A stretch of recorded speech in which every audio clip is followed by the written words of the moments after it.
So yan, what's up sa mga tropang MC natin dyan? It's Super once again, makilang dugong Makata TV at welcome back sa ating YouTube channel. Sa lahat ng may maraming bakanting oras, halina at samahan niyo ako sa isa namang battle review at reaction video natin gagawin at ang panoorin natin ngayon ang laban ni Elia versus Blaser. Pero bago ang lahat, maglalambing na lang din mga boss. Subscribe na kayo para updated kayo sa mga video yung ilalabas natin tulad nito. At hindi ka na magtatagalin. Let's go! Nanalo ng coin toss. Si Ilaya, pinili yung mauna. Non-tournament battle naman to. Pakinggan natin. Unang banat, right of way. Ilaya. Elia, round Good evening. Ako, si Ilaya. Ang battle MC na inaabangan kahit di naman nawala. Ako, si Ilaya. Ang battle MC na inaabangan ng mga battle MC upang dito muling tumula. Ako si Ilaya, revolusyonaryong manunula. 5 laban, gapi sa 3, wagi sa 2. Walang kampyonato na korona. Huling laban, nakalipas na 6 na taon pa. Itong kalaban ko si Blaser. May kontrobersyal na korona sa liga ng tropa. Sa laban hasang-hasa, babad sa digmaan, laging handa. Nasa kalagitnaan pa nga yan ng pedestal turna. Sabay tumapat sa padogi-dogi na Ilaya. Ano gusto mong patunayan? Ikaw na nariyan, hiningi aking pangalan, nais mong subukin ang tibay ng tapayan, di mo ko malalamatang kahit na masuhin ang sagaran, di nga ako nauga ng habagat at amihan, tanaw ko ang peligro sa aking balintatawan, magtitinikling ka sa mga bala at kawayan, at ang natitirang labi, itatapon sa sabsaban, ikaw ang kakainin ng handa ko sa handaan, at lahat kayo na parito ay aking panauhin sa panalubong niyang hapunan. Thank you. Dahil ang matalo mo ko, siguradong gantimpala. Ang matalo ka, wala lang. Wala akong mapapala. Kaya mas pinili ko na lamang na magpala upang doon ibaon ka. Dahil Blaser, hindi ka nagmarka. Wala kang pagkakakilanlan parang letra sa kupas na pahina. At yung sobrang dami mo na laban. So, ayun ano. Nagumpisa si Ilaya sa matalinhagang umpisa. Dito natin nalaman na dati na rin pala tong battler. Madirigma nung aming anim na taon na ang nakakaraan at nagbalik siya. Ito pala si Ilaya. Laban sa 5 ko lang na laban ay walang kalaban-laban. 5 pa lang yan.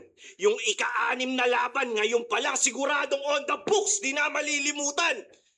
Kaso nung nilabas yung poster, tapos tinatanong ako kung sino yung kalaban. Shit. Tinatanong ako kung fuck. Ano yung nag-starter? Tinatanong ako kung sino yung kalaban. Yun joke! Laging di ko matandaan! Setup pala yun. Galing setup pala. And I don't see this as an equal rivalry. Tingin ko rito, audition ng aspiring MC na uhaw sa validity, quality versus quantity, legacy versus kupal-kupal ni Looney. Kaya tabi! Mr. Champion Nobody, don't you dare block my space. 2010 Resident MC, flipped up minefield days at muling nagbabalik to fucking slay. Dahil hati, sa akin yan titulo mo pag ako humingi kay Enigma ng right of way. Now kneel down and pray. Wala balat, pahinga natin. So yun na rin pala yung ender ni Ilaya sa round 1 niya na nagumpisa siya sa tulad ng sabi ko kanina, matalinhagang panimula na doon natin nalaman na dati na rin palang battle MC itong si Ilaya at nagbabalik 6 na taon ang nakakaraan. May record na, ano ba yung sabi niya?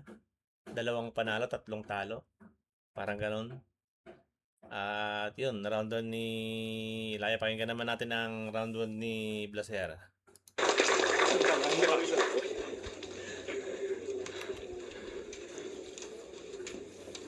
Blaser, round 1. Round 1 game. Ready. Ang tagal niyang pahinga. May nagbabalik bang voluntaryo? Pinapanood ko na tong supot simula pa lang nung supot pa ako. Oh. Ngayong ganap, pagkahalimaw sa kada apak sa kwadrado, bawat binubuga, likas, doon lang ata tunog tao. Napanood nyo ba si Tito? Yung nakamaskarang Carlito? Habang si Sayad nagbabar, si Ilaya parang nasa disco. Yung resibo nasa video, sayaw na pang-apokalipto. Nung mapagod nasa backstage si Plasma, pinapahiran siyang katingko. Nasa lilim na karet. So, ayan, kung makita niyo dun sa ano niyo sa punto niya yun, parang sinabi nga niya na Tito na nung kalaban niya. mo. Tapos ginawa ka pang anino. Imbis mag-isip ng alter, inapakan ng sariling ego. 6 years ka walang battle, walang init. Anong kakalkalin diyang info kung wala diyang labang masisili parang bulkan na di aktibo? At nagmask pa tong si Ulol. Step pa lang walang dudang siya. Sayaw na nga lang gagawin eh. Offbeat pa ang putang ina. Di man lamang nahiya. Ikaw yon, huwag kang magkaila. Litaw pagiging aktivista, pati paa niya parehas kaliwa. Nung ginawa kang props ni Sayad pagbuo ng sangkap, ikaw na ata ang may sayad dahil moves mo ang wak. Paano mapupusoy si Lucas ginamit na ulo palpak? Huling alas ka doon ni Sayad tapos puro padyak. Kaya dapat dyan, mag-practice muna. Balik mo boss sa langit lupa. Yung uprising panay big dog ba't may nahalong salim pusa? Di na kailangan niya lutuin sapat ng panlaman sikmura. Lalo't gutom ang hinainan, pinapatos yang kahit luma. At panahon na to ng new school. Baka biglang masyak sa culture. Itong datihang luluhod ngayong kaharap ang God sa future. Ito'y souvenir. Sa katutubo pa lang dito siya yung bulul. Matagal ka nang patay Ilaya kaya dumapo na yung vulture. Habang ikaw pawala-wala at di ramdam na parang Marcos. Ako sa underground na market, ginapang sa galawang narcos. Aking init na natili. Mangarap man handa sa gastos. Puno ng drive kaya nag-champion at nangibabaw parang hot sauce. And what? So, makikita natin sa unang 2 minuto ni Blaser, no?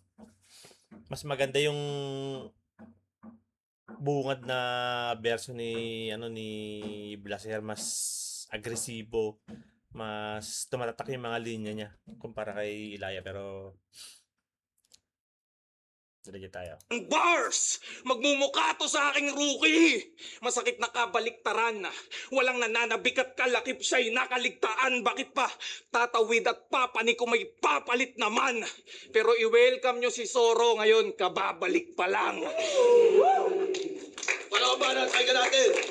So yun na rin pala yung ender ni Blaser sa round 1 niya, no? So, round 1 ni Blaser, tulad yan sinabi ko kanina, mas agresibo kumpara kay Ilaya. Mas marami sa mga linya niyang na-appreciate ng mga audience. Naglulaman din na maayos sa mga punchline niya. So, yung round 1 ibibigay natin kay Blaser. Round 2, Ilaya. Yo! Carlito ng Carlito. Sinabi ko na ngang Ilaya. Alam mo kung sino Carlito talaga? Kayo-kayo din yun nung nagkaroon ng anonymous si Meta.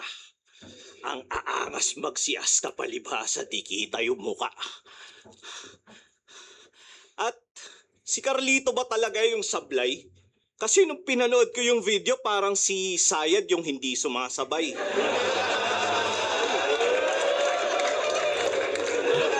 Alam naman natin na siguro na si Carlito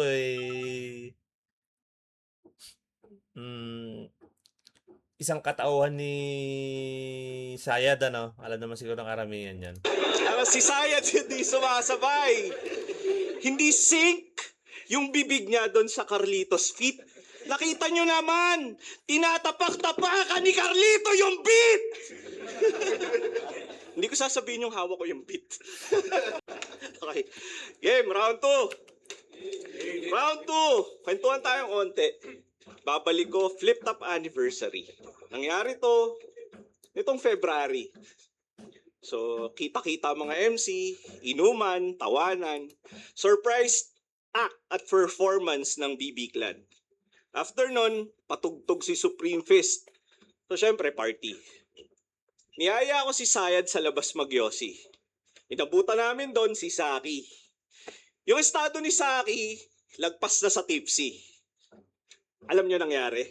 Out of nowhere, lumapit si Blaser. Seryoso to. Inalok kami ng property.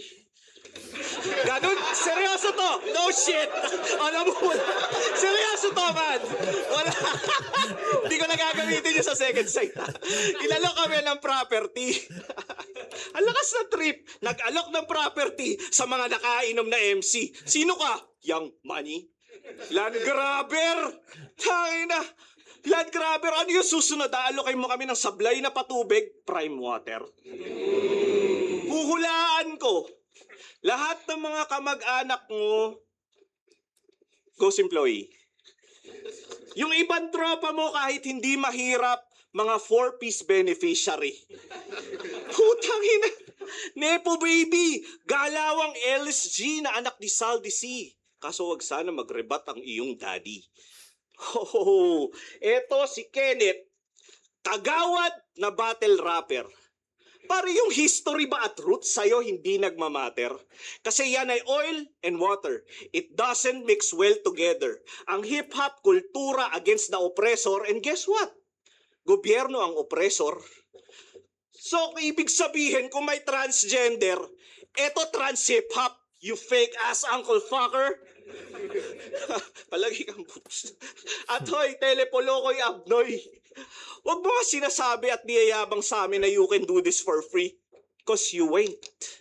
Ang laki ng binabayaran sa putang inang BIR ni Arik. Kaya dapat talaga wala kang talent fee. Puta, nagtitipid na nga to sa Yossi. Tangina, seryoso. At eto para sa mga nandito. May mga tao dito, tangina, aminin nyo, tipid na kayo sa dubi. Yung dating kilo-kilo, Wala na nga eh. yung dating kilo-kilo, ngayon tingi-tingi na 1G. Oh, wala na rin bumibili ng dispo na 2G. Alam mo ba, sa sobrang mahal ng tax, Meralco at ng gas, yung dapat pinangiispakol ni Kuya Sammy at ni Boss B, doon na napupunta. Kaya yung dalawa sagad-sagaran mag-OT para hindi halata yung kinukupit sa salary bago isurrender sa ESMI. Hindi kasama si Benji. Hindi kasama si Benji. At eto pare, sobrang laking palaisipan sa amin. Alam nyo ba na si Blaser hindi to umiinom? Wala yung bisyo, kaya hindi ka nalalasing. Hindi to nagyoyosi, hindi nagdudubi, psychedelics, wala ring LSD, kaya hindi ka aning-aning. Eto katanungan, nung sinibak ka ni Luxuria ng gising, ikaw ay sober and sane. So doon nagsimula yung Blaser's Awakening. Fuck! Nagkalabasan na nagkalabasan na ng nakaraan eh, no? Pero sorry. Ayoko pang himasukan yung mga bagay na nakakadiri. Tsaka baka nga siya yung man of your dream. Okay, ibalik. Man of your dream naman. Ibalik natin sa flip Naging top lalaki anniversary si, nung binibentohan mo kami ng property. Eto, totoo ding nangyari to. Bakit nung lumapit si Luxuria bigla kang umalis? Naging man of your dream si Luxuria na naging lalaki. Alam nyo, ako yung tao na inis sa chismis. Pero paano magiging chismis kung ang dami naming MC na witness? Harap-harapan mong pinamalas yung galing mo kung paano mag ninja vanish. So ganun-ganun na lang. Wala nang pansinan pagkatapos mong pakinabangan. Uy, wag kang ganyan. So ibig sabihin pare, ginamit mo lang si Hodor para buksan yung pintuan at kalangan kasi sa flip top, hindi ka makakapasok pag di ka niya tinulungan. Oh shit, Blaser. Para kang si Bran. May tumulong lang sa'yo sa lagusan, kaya ka nakaraan. Naging hari ka lang sa sobrang sa palabas sa sobrang pangit ng katapusan, pero hanggang ngayon sa libro, hindi ka pa rin hari sa kahit anong kaharian. Yan! Ganyan! Mga taong ganito nakakadiri. Mapanlamang, magnanakaw, mapanlinlang. Kaya sige mga horado, iboto kanyang pangalan ngayong gabi. Siya inyong paboran, di naman nakakagulat yan. Mananalo yan kasi sigurado pag may involved na politikong Pilipino, sobrang dumilagi ng botohan at imposibleng matalo yan dahil sa dayaan. Kaya ka nga nandyan. Ano ba pakinggan natin? So yun na rin pala naging ender ni Ilaya sa round 2 niya. No? Mas lakas yung ano yung round 2 ni Ilaya kumpara sa round 1 niya. At mas maraming lumanding na maayos sa mga verso niya. Mas maraming approach ng mga tao. Ito naman round 2 ni Blaser. Pakinggan natin.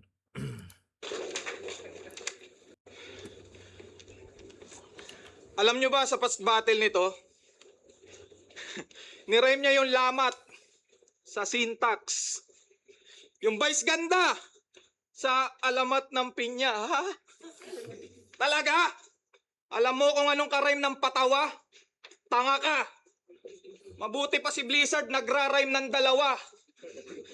Sadyang lalabo ka sumulat, ganyan pagkulang sa tasa. Kung gagamitin mo pinya, at least tugmaan palaging dala. Ako bara lang yung hain pero binubusog ko maraming mata. Kada anggulo pasabog. Kay mali ng pagpanaog, suntok sa pinya ko hinabi na para lang barong Tagalog. Kaya ang dapat sa'yo, Otits, naglalaro na lang ng tong its. Matanda ka na, Ilaya, kapanahunan mo yung song hits. Paglagpas na sa 40s, Sino nakaabot sa inyo ng song hits na yon? tama na. Jakol-jakol na sa office. At pag di nag-rhyme to, boss, bigyan mong TF, naka-forgives.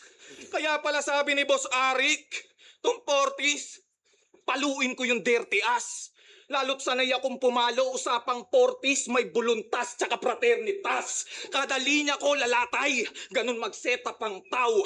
Kontrolado sipa ng bawat rounds na parang sepak takraw. Matagal ka ding walang appearance. Anong sakali na rason? Baka mambatikos ng politiko, dun siya maraming panahon. Pero tulad ng mga nasa termino, sa Senadong topic niya pa nun, wala ka rin pakinabang dito, halos 6 na taon. Wala ka rin pakinabang dito, halos 6 na taon. Yung pagkalampag sa gobyerno, wala akong balak na tutulan. Pero maling mga estudyante, taniman ng galit at dalhin sa kabundukan na imbis lapis, barilang hawak, eskwela, di na natutukan. Kung ang talino ay armas, sila maling armas ang natutunan. Kaya, So ito yung madalas na nangyayari sa lipunan natin ngayon. Ano yung nangyayari na nire-recruit ng mga makakaliwalat na mga kabataan. Dinadala sa bundok at sila yung ginagamit sa revolusyon. Yun. Pero makibaka! Mapapanis sa kagawad. Di lang nakakutan ng basura, aktivista na kagad. Nagrarap ka bilang kamao. Bigkis-bigkis mga palad ako pag nagrap ng kamao. Straight jab, palihis-lihis kalalakad. Yang ba ililigpit na harang? Di ako nagtitipid sa laban. Knockout yung kaliwa gamit papitik-pitik na kanan. Tung minsan rapper, minsan rocker, kung saan nasisiksik na lamang. Kung matagal na tenggad tong metal, ako magtitigtig kalawang. Marami nang nagbago dito. At nakuhang malupit. Miski yung crowd dyan sa palibot, bilis na din makakunik. Maling sa tsamba mangulit. Loaded bawat rounds, hindi to Russian na roulette. Makikita nyo tong nag-aalsa na alsa baluta na ulit. Nagbaraan pa natin. Yun na rin pala yung ender ni Blaser sa round 2 niya, no? Malakas pa rin yung round 2 ni Blaser pero mas maraming bumenta sa mga verso ni Ilaya sa round 2. Mas maraming lumanding na maayos kaya yung round 2 bibigyan natin kay Ilaya. At ito round 3. Ilaya, pakinggan natin. Yo, Filibustero ng Hiraya sa taluka pa'y Ilaya. Alayay punebre sa mabuburang figura. San sinuko bang humatol na taningan eksistensya? Alaala mong iiwan, di na rin maaalala pagkat ikay lintas sa aming sining. Kabalyerong walang giting, tapos na panaginip, di ka na namin gigisingin. Di ka diamanting maningning, manali ka lang durugin. Ikaw ay hindi tunay kaya hindi mananatili. Lumangoy sa dalawang ilog na di sipatang lalim. Di mo to kaya nasisirin, hanapin muna ang sarili. Instrumento sa lapi, nagawa iyong mithi, hindi kinalyo ang daliri, nakamit mga hangarin. Hindi na to debate. Isabit pati warik, palu-paluin at tusukin, dugoy patuluin sa kanin sa mga kaanak ipakain, bangkay kalad ka rin, mula sukat hanggang pililya pagulungin, magsisilbing ehemplo, kung may magtatangkang ulitin, hindi na to debate o pagalingan ng tula. Ito'y personal na bendeta sa gobyerno at mga uri niya. Saluhin nyo to lahat, tatagos rin sa kanila, putang ina nyong lahat. Dura sa inyong muka, walang kapatawaran, lahat ng perang binulsa, ulaning ka ng sumpa at lahat ng karmang malala. Mamamatay kang mag-isa na may sakit na malubha, o di kaya'y magugulay habang buhay nakahiga. At yung bayaran nyo na simbahan, di kayo masasalba. Ang daming pinatay ng Kastila, tapos relihiyon nila sinasamba.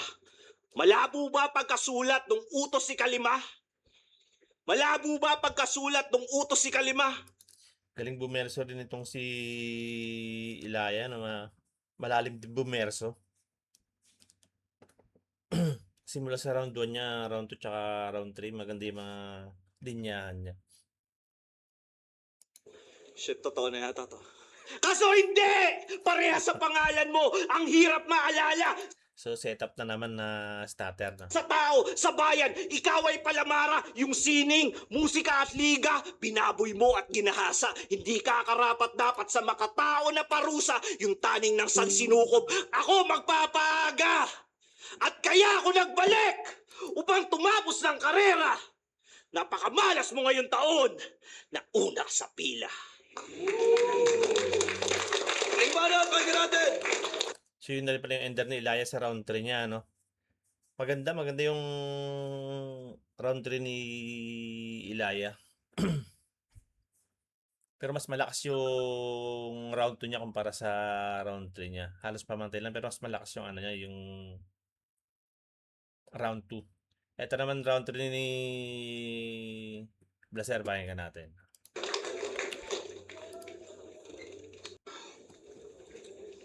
Last. Yo. Yung alok ni boss, Ilaya. Buong akala ko na typo. Mapa 5 o 0 chance yan makadraw, tagal sa pagguhit ka naglaylo. Mula sa pangkat ng kamao, mas kilala ka lang dyan, do. Ako may upper hand na gumuguhit, pagiging artist malabango. Sa haba ng pasikot-sikot at tagal niya nagpakipot, ay naidaan din sa pilit, parang dalaga nagpapikot. Kung kapwa kamao naghimok, siyang ugat kung ba't nanditot. Kamao din dahilan ba't kakailanganin niya ng hilot. At kahit diktahan ni Plasma itong batak niyang kainuman, tapatan ng talas ng Tagalog na may tatak ng katimugan. At kung sino pang may sayad, siya pang sapat ang katinuan. Ako'y balakid sa nagkambak, mali ang shot niyang naikutan. Walang arkitektong bubuo dyan. Ito'y sapak ng kabiguan. Pasalamat ka sa presidente, tinatanggap ka sa pintuan. Nung batas ay mawala, buong pangkat may kalituhan, sila'y nailaya sa industriya, ikaw sa lahat ang nalimutan. Sila nagpatuloy, nung minsang rap ay talikuran, kilusan nagdadala sa'yo habang tamad ka na kilusan. Daming matikas na uprising, bakit wak pa natipuhan pero kikitil to sa presyong 3K parang anak ng katipunan. Kasi Galing din ng round 3 ni Blaser, no? Sa isa't kalahating minuto ng round 3 ni Blaser, kita mo na yung nilalaman ng mga verso niya, lakas. Hindi masyadong malanding na maayos para sa mga tao, no? Hindi nila na-appreciate, pero pag nakuha mo yung mga punto niya, gaganda. kasi yung uprising, malaki KK. Basta pang makabayan, sangkot. Kahit sa event, KKK, kanya-kanyang kantot. Pero joke lang. Baka di-review ni Batas eh. Kaya dapat asal animal. Pag 3 K ko pinairal, kanibal kapwa, kanibal. O tunay lang mananatili. Bukod doon, dapat may husay ka sa battle. Age doesn't matter, hindi sa number kundi sa letra at mga angle. Tas tingin nyo veterano, 5 laban buong karir. Hirap umusad panay starter. Tumagal walang na master o kaya lang tumagal kasi may master na nag-handle. Pagkatapos patayin, babaon ka 6 feet under. Hindi papuri literal yung flower na marireceive niyan after. Panay 1-2, yung tatama. Shit. Panay 1-2, yung tatama. Hanggat mag-solid black na parang parcel. Kangina pa, gulpi sarado, inahagisan na ng towel. Kaya welcome back. Pinadala ng baras, time. Ito magigay para sa laban na yun. Flip top right of way. So yun na rin pala yung ender ni Blaser sa round 3 niya, ano. Lakas ng round 3 ni Blaser. Malakas kasi sa round 2 niya. Round 1, Blaser. Round 2, Ilaya. Tapos round 3, Blaser. Kay Blaser to. Pero pakinggan natin ang hatol ng oras. Hey, Ilaya versus Blaser. Mag-iayos 1 beses para sa kanilang pareho. Boto ng urado, 5-0. Mag-iay tayo lahat para kay Blaser. Ayun, shoutout sa kasama ko kay Bon, tsaka kay Karen. Ayun, shoutout kay Good Kid, kay Boss Arik palagi. Salamat. Kay Layo. So, ayun ano. Ayun ang content natin ngayon at panalo si Blaser sa botong 5-0. At hanggang dito lang mga boss at muli. Ito po si Makoy ng Dungumaka TV1 Love. Peace. I'm out, y'all.